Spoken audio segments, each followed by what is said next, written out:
Guys, today I'm going to be talking about World War II. To be more specific, I'm going to be talking about D-Day. Now I'm going to try to tell you guys everything I know about D-Day. D-Day was part of a massive and bloody war called the Second World War, or World War II. World War II started when the German army, commanded by Adolf Hitler, invaded a small country called Poland. And soon Hitler also invaded countries like France and other countries.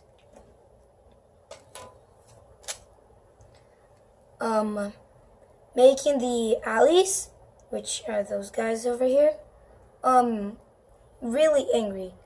And for a long period of time, happened a lot of combats and a lot of people died, millions.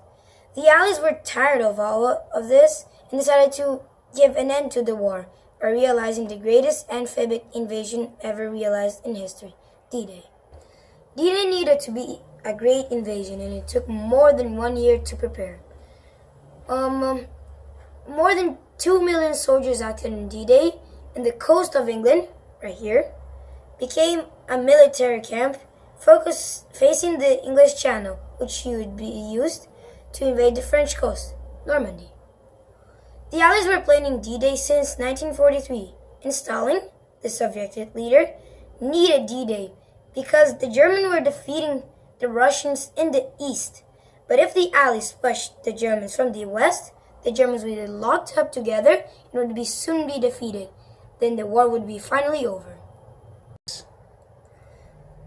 So the soldiers, they were camping at the English coast, right here in Portsmouth. At least the Canadian troops did that because they were training so they could invade the beaches in the first place. It took more than 1 year. It was really hard, but they were successful at it, and they finally went to the beaches. The getting to the beach was really hard because Canadians had to have kind of like conditions to go to the beach. It was supposed to be, the sea level was supposed to be at a certain place, and I think there was supposed to be no rain and stuff. And the weather was so terrible on June 5th, which was the original date for the invasion, that they actually changed to June 6th. So it was supposed to be on June 5th, and it delayed for 1 day to June 6th. Tres. When the soldiers arrived at the beach, at Juno Beach, heavy machine guns destroyed them and mowed them down like pigs in a truck house. And it was really hard to get through. Tres. This is Juno Beach, France, 1944. Some of the soldiers also drowned because their backpacks were too heavy. But the ones who survived rushed to German defenses to find protection. The minefield made that really hard though, because they would just blow the soldiers up. The troops only made it because of the naval and the Air Force help. Because without it, they wouldn't survive. Canadian troops surprised the German because they had a fake invasion. And the German troops didn't expect that. Their goal was to take over a city called Caen. And the city was called Caen. So they rushed the quickest as they could to German defenses before the reinforcements got there.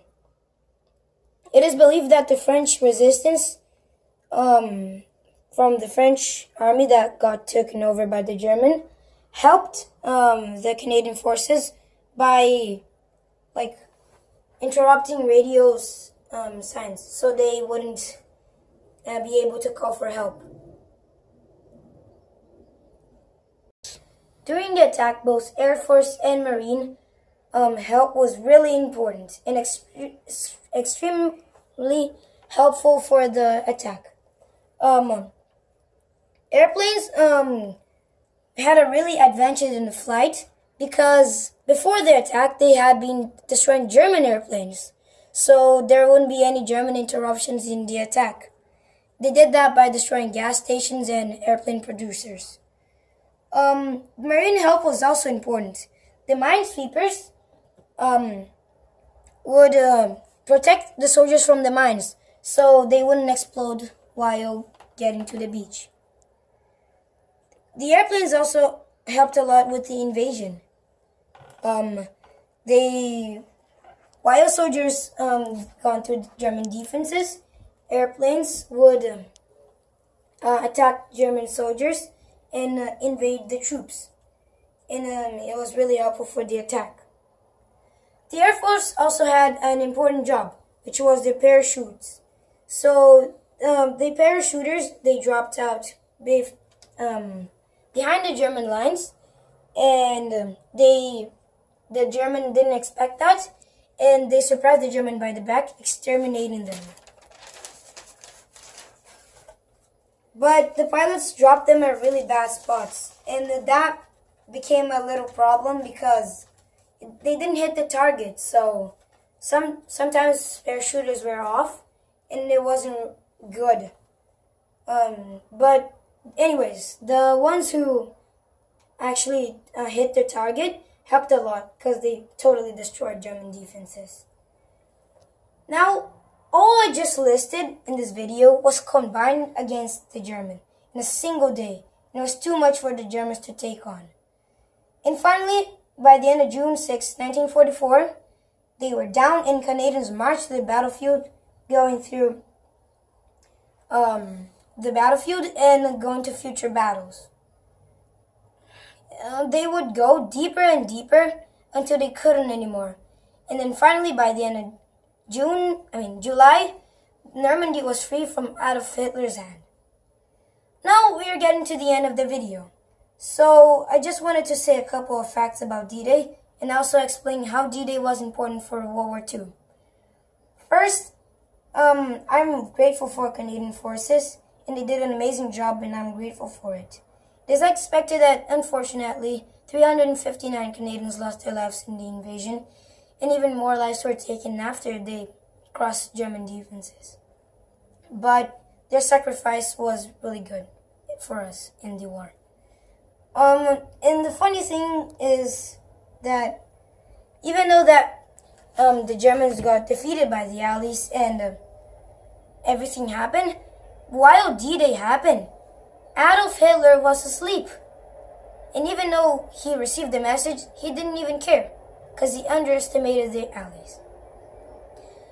So guys, those are my facts about D-Day, and I really enjoyed doing this project. Thank you, and bye-bye.